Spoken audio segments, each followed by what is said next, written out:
Katanya merdeka. Mana merdeka saat ini?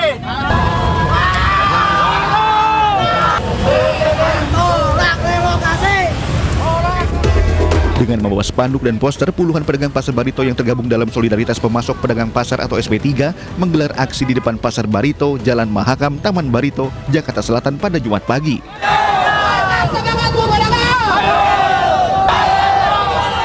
Mereka meminta Gubernur Jakarta membatalkan pengosongan, menghentikan segala bentuk intimidasi, dan menjadikan pasar rakyat sebagai tulang punggung ekonomi. Pedagang menilai pengosongan pasar yang direncanakan pemerintah kota merupakan penyingkiran sistematis atas ekonomi rakyat kecil. Padahal Pasar Barito baru saja direvitalisasi tahun 2023 dengan anggaran 1,6 miliar. Pedagang menganggap tidak transparan. Karena pembangunan itu kami tidak melihat urgensi pembangunan tersendiri. Karena kami melihat bahwa para pedagang itu sudah puluhan tahun. Dan itu menjadi memori kolektif warga Jakarta. Tidak ada urgensinya. Pekerja UKM harus dilindungi oleh negara. Pedagang menegaskan akan terus bertahan dan menolak keluar dari Pasar Barito selama pemerintah belum menjamin kepastian nasib mereka. Dari Jakarta Selatan, Den Helmi Sejakbati, iNews melaporkan. Pemprov Jakarta akan merelokasi para pedagang di Pasar Hewan Barito, Jakarta Selatan guna melangsungkan proyek Taman Bendera Pusaka. Namun, wacana relokasi ini ditolak oleh sejumlah pedagang yang masih bertahan berjualan hingga kini. Para pedagang di Pasar Hewan Barito, Jakarta Selatan menolak rencana relokasi yang akan dilakukan oleh Pemprov Jakarta. Mereka bahkan sempat berunjuk rasa menolak relokasi. Hingga pagi ini pemirsa, aktivitas jual beli di Pasar Barito juga masih berjalan seperti biasa. Namun spanduk bertuliskan penolakan direlokasi masih dipasang oleh pedagang di sejumlah kiosnya.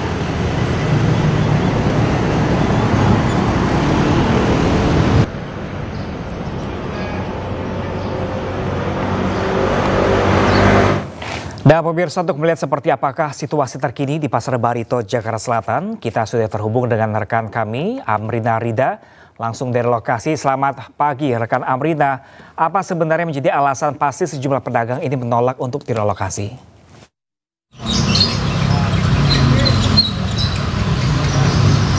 Iya, Pram. Kalau kita berbicara terkait dengan alasan, ini ada salah satu alasan yang membuat warga ini menolak. Salah satunya adalah karena lokasi yang diberikan oleh Pemprov, yakni di Lenteng Agung, ini belum layak. Dan sekarang situasinya adalah seperti ini, Pram, sehingga para pedagang ini masih memutuskan untuk bertahan di kios masing-masing. Ini kita bisa lihat situasi terkini di Pasar Hewan Barito, Pram dan juga pemirsa, bahwa ini adalah kios-kios di Pasar Hewan Barito yang masih melakukan proses jual beli secara biasa. Ini adalah kios-kiosnya berjualan berbagai macam hewan peliharaan, burung, lalu juga di sebelahnya ada berbagai macam unggas. Dan Pram dan juga pemirsa, kalau kita berkeliling begitu, ini masih banyak sekali sebagian besar kios yang bertahan untuk berjual dan belum melakukan relokasi. Dan Pram dan juga pemirsa, ini tadi kami sempat berbincang dengan tim kuasa hukum dari Pasar Hewan Barito yang mewakili para pedagang. Kami akan mencoba untuk berbincang lagi dengan, ini ada Pak Jeffrey dan juga Pak Fahmi yang merupakan tim kuasa hukum. Selamat pagi menjelang siang Pak Jeffrey dan juga Pak Fahmi. Izin ya, mungkin sedikit bisa menyampaikan terkait dengan relokasi. Ini mungkin disampaikan Pak, apa sih yang menjadi alasan mengapa warga kekeh untuk tidak ingin relokasi? Mungkin bisa disampaikan dari Pak Fahmi dulu. Ya, terkait relokasi memang para pedagang itu sudah sangat jelas menolak ya. Karena yang pertama tidak adanya surat keputusan dari gubernur untuk mengenai relokasi dan kajian yang jelas juga tidak ada. Sehingga pedagang itu menolak dan tetap bertahan untuk berjualan, untuk mencari nafkah begitu. Lalu kalau mungkin dari Pak Fahmi bisa menjelaskan terkait dengan lokasi pengganti. Ini kan kemarin sempat menjadi polemik juga karena dianggap belum layak. Itu bagaimana Pak dari pedagang sendiri melihat hal tersebut? Kami melihat bahwa tidak ada urgensi yang jelas ya dari pembangunan 3 taman ini, gitu. Jadi menurut para pedagang juga di sini melihat bahwa penghasilan di sini kan sebenarnya sudah terkenal dan menjadi ikon Jakarta bahkan sampai mancanegara. Nah, kami menduga juga mendapat informasi bahwa pembiayaan proyek taman ini melibatkan pihak swasta. Dan ini bukan ditujukan untuk kepentingan publik, tapi untuk ditujukan untuk kepentingan investor. Jadi udahlah Pak Pram nggak usah tidak usah banyak retorika. Ini jelas bukan kepentingan publik karena UKM sebagai tulang punggung negara seharusnya dilindungi oleh negara seperti itu. Lalu Pak, mungkin ada apa yang diinginkan dari pedagang? Kan ini Taman Bendera Pusaka pasti akan dilanjutkan begitu sepertinya. Solusi dari pedagang itu seperti apa Pak terkait dengan hal tersebut gitu? Ya, kami berharap sebenarnya para pedagang juga bisa mensintesiskan antara taman dan keberadaan pasar ini gitu. Jadi para pedagang juga rela untuk misalnya satu kios itu untuk akses masuk ke taman. Jadi sebenarnya itu bisa diajukan sebagai suatu alternatif dari pemerintah DKI Jakarta khususnya.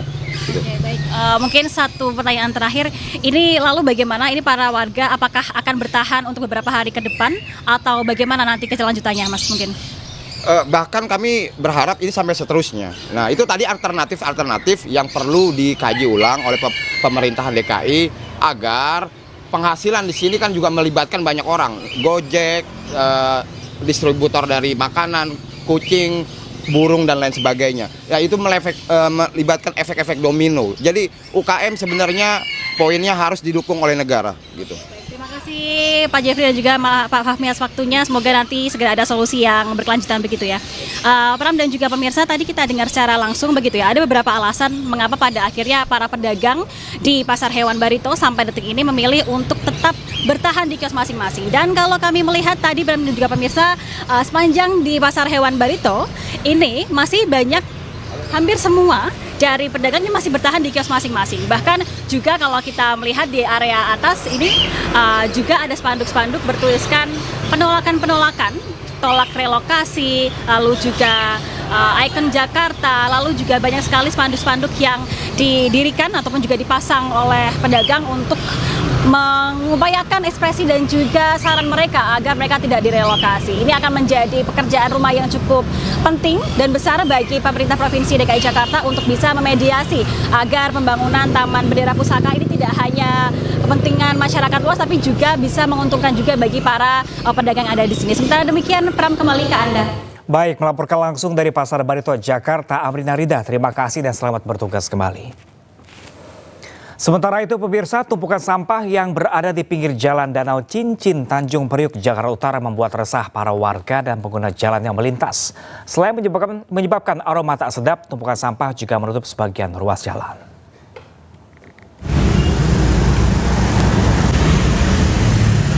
Inilah tumpukan sampah yang berserakan di jalan yang berada di dekat Danau Cincin, Papanggo, Tanjung Priuk, Jakarta Utara pada pagi ini. Sampah ini berasal dari warga dan tukang sampah keliling yang membuangnya. Akibat ulah warga membuat separuh jalan dari arah Papanggo menuju Warakas tertutup sampah. Warga pun terpaksa membuang sampah di pinggir jalan karena tempat pembuangan sampah yang berada di pinggir Waduk Cincin sedang tidak beroperasi akibat adanya jalan. Walaupun sudah diberikan solusi tempat pembuangan sampah di lokasi lain, masih ada warga dan tukang sampah keliling yang bandel membuang sampah di pinggir jalan. Mereka beralasan karena lokasinya jauh. Gimana sih kok sampah bisa ada di pinggir jalan ini? Ya, sampah bisa ada di pinggir jalan ini karena nggak ada solusinya dari pihak proyek. Kenapa emang Bang? Ini tempat sebelumnya ada tempat buangan sampah atau seperti apa? Ya sebenarnya ini bekas pembuangan sampah, cuma gara-gara ada proyek bilang mau bikin jalan gitu ya kan. Cuma dia bikin jalan cuma nggak ada solusinya, jadinya sampahnya orang-orang pada buang di pinggir jalan gitu. Ya kita buang sampah lebih gampang lah, lebih inilah gitu. Oke, jadi kalau kita nggak ada tempat sampah di sini kan kadang kita bayar Pak. Bayar ya Pak. Iya. 5.000, 10.000, 20.000. Seikhlasnya sih ke tukang bank. 56 dari 126 kepala keluarga mantan Kampung Bayam memindahkan barang ke HPPO JIS di Jakarta Utara. Setiap penghuni mendapatkan hunian tipe 36 dengan 2 kamar tidur dan 1 kamar mandi. Selain mendapatkan unit, Pemkot Jakarta juga menyediakan lahan sebesar 4.000 meter persegi untuk lahan pertanian kota serta kolam untuk budidaya ikan. Warga penghuni HPPO akan dibebaskan dari sewa selama 6 bulan dan selanjutnya membayar sebesar 1,7 juta rupiah. Penyelesaian polemik Kampung Bayam merupakan janji dari Gubernur Jakarta Pramono Anung yang berkomitmen menuntaskan sebelum 1 tahun menjabat.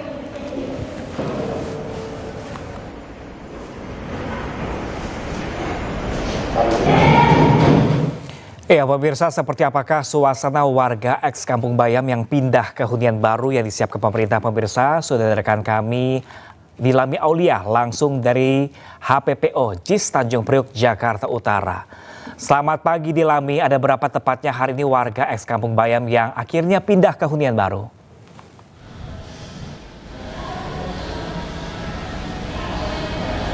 Ya, kalau di total Pram ya, sekarang ada 56 kakak dari 126 kepala keluarga warga mantan Kampung Bayam yang direlokasi atau pindah ke HPPO Jakarta Utara ini, Pram. Dan kalau yang pertama ini terisi adalah unit C, sementara untuk unit B dan unit A ini akan diisi secara bertahap. Nah, Pram dan juga pemirsa, saya akan tunjukkan ya, ini kira-kira apa saja isi dari unit hunian masyarakat Kampung Bayam ini. Halo Ibu, selamat siang. Boleh izin kita lihat-lihat? Oke, Pram, saya akan tunjukkan Anda, kita buka sepatu dulu, kita akan lihat ini ya. Kalau sejauh pemandangan saya, ini ada 2 unit kamar tidur, kemudian ada 1 kamar mandi, ada balkon juga, dan ini bangunannya semi mezanin gitu, Pram dan juga pemirsa. Kemudian ya kalau misalnya melihat cahaya dan sirkulasi udara, ini sangatlah baik, sehingga kesehatan warga ini juga terjamin ya, karena udara yang sejuk juga, Pram. Nah, kita akan tanya langsung yang punya rumah. Ibu boleh di sebelah sini kita akan berbincang ya Ibu ya. Oke. Kita akan berbincang. Ini dengan Ibu siapa? Ibu Sumiati. Ibu Sumiati. Ibu Sumiati sudah berapa lama nih berarti pindahan di sini? Sudah 3 hari Kak, dari hari Kamis. Oke. Sudah 3 hari, artinya sudah menginap juga. Iya. Gimana Bu, nyaman gak sejauh ini? Sekali Kak, pemandangannya indah, sejuk. Pokoknya nyaman deh di sini. Oke, fasilitas apa sih Bu yang didapatkan? Fasilitas yang saya dapat 2 tempat tidur, 1 kamar mandi, dapur, balkon, dan ruang tamu Kak. Dan itu di atasnya ada para-para juga. Oke. Kalau untuk air sama listrik bagaimana, include atau seperti apa Bu? Air sama listrik itu gimana? Oke, air sama listrik berarti ini sudah include begitu ya Bu ya. Nah, mungkin harapan Ibu nih sebagai warga untuk Pemprov Jakarta terutama. Oke, harapannya Bu sedikit aja. Harapannya ya mudah-mudahan warga Kampung Bayam ini lebih baik dan ekonominya lebih baik lagi, maju gitu kan. Biar makmur lah dari sebelumnya Kak. Oke, siap. Mbak Sum, terima kasih banyak ya. Selamat beraktivitas kembali, tapi saya izin dulu pakai tempatnya sebentar. Pemirsa ya, dan juga Pram, ini ada fasilitas tunjangan juga bagi masyarakat, yakni ada pertanian kota atau urban farming, kemudian juga ada budidaya ikan. Selain itu kalau kita lihat ya, ada tangga, kemudian ada sejumlah fasilitas yang memang ditawarkan untuk masyarakat, terutama juga tadi ada sejumlah wahana permainan untuk anak-anak. Selain itu memang dari warga sendiri dibebaskan biaya sewa selama 6 bulan. Kemudian juga dari Pemprov juga ini nantinya akan menawarkan sejumlah pekerjaan-pekerjaan untuk masyarakat Kampung Bayam ini. Harapannya tentunya ke depannya agar masyarakat ini dapat meningkat secara ekonomi, kemudian juga dapat mempunyai kehidupan yang jauh lebih baik lagi. Kembali ke Anda, Pram. Baik, terima kasih banyak Nilami Aulia langsung dari Kampung Bayam dan selamat bertugas kembali. Pemirsa, emosi mantan Menteri Kelautan dan Perikanan Susi Pujiastuti tak terbendung saat rapat terkait keramba jaring apung di Pangandaran, Jawa Barat. Susi merasa kecewa pada pemerintah karena telah mengeluarkan izin kepada perusahaan untuk pembangunan keramba jaring apung yang dinilai merugikan masyarakat setempat. Secara peraturan sudah tidak benar bahwa izin itu keluar. Ya harusnya sudah tidak ada KJA di Pangandaran 200 meter dari pinggir pantai itu. Kan udah ada 3 izin Bu yang dikeluarkan. Mantan Menteri Kelautan dan Perikanan Susi Pujiastuti meluapkan kemarahannya dengan meninggalkan ruang rapat yang berlangsung di pantai timur Pangandaran, Jawa Barat. Diskusi yang melibatkan Dinas Kelautan Provinsi Jawa Barat, PT Pasifik Bumi Samudra, serta sejumlah stakeholder memanas saat membahas izin 3 perusahaan untuk mendirikan KJA di kawasan pesisir Pangandaran. Menurut Susi, izin pendirian KJA di pantai timur Pangandaran sangat merugikan warga lokal dan berpotensi merusak ekosistem pesisir. Susi juga menilai 3 perusahaan tersebut tidak layak mendapatkan izin.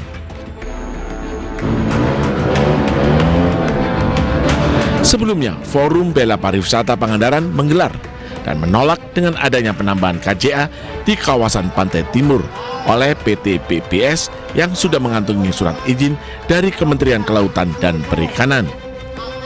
Rencana pembuatan KJA ini bisa memakan lahan sampai menghabiskan sampai ujung dermaga yang paling ujung. Jadi intinya tempat kita untuk bermain water sport, daya tarik untuk jet ski, untuk nelayan pinggiran tarik jaring itu ketutup sama rencana pembuatan KJA bila memang itu direalisasikan jadi di titik ini.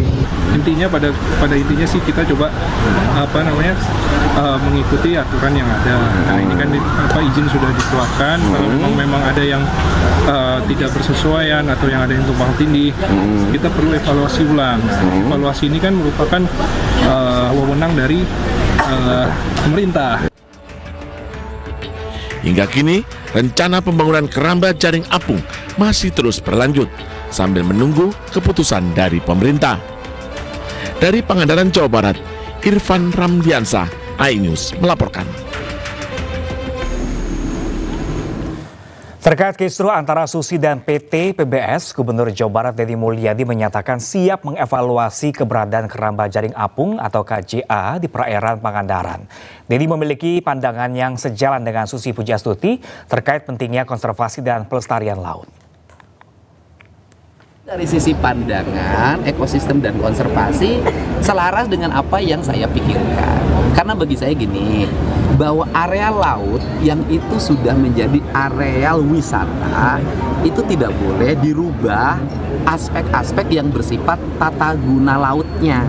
Artinya sudah aja menjadi hamparan pantai. Saya termasuk yang akan mengevaluasi kalau itu bertentangan dengan prinsip-prinsip ekosistem lingkungan dan keberlanjutan kawasan Pangandaran yang sudah tumbuh menjadi kawasan wisata.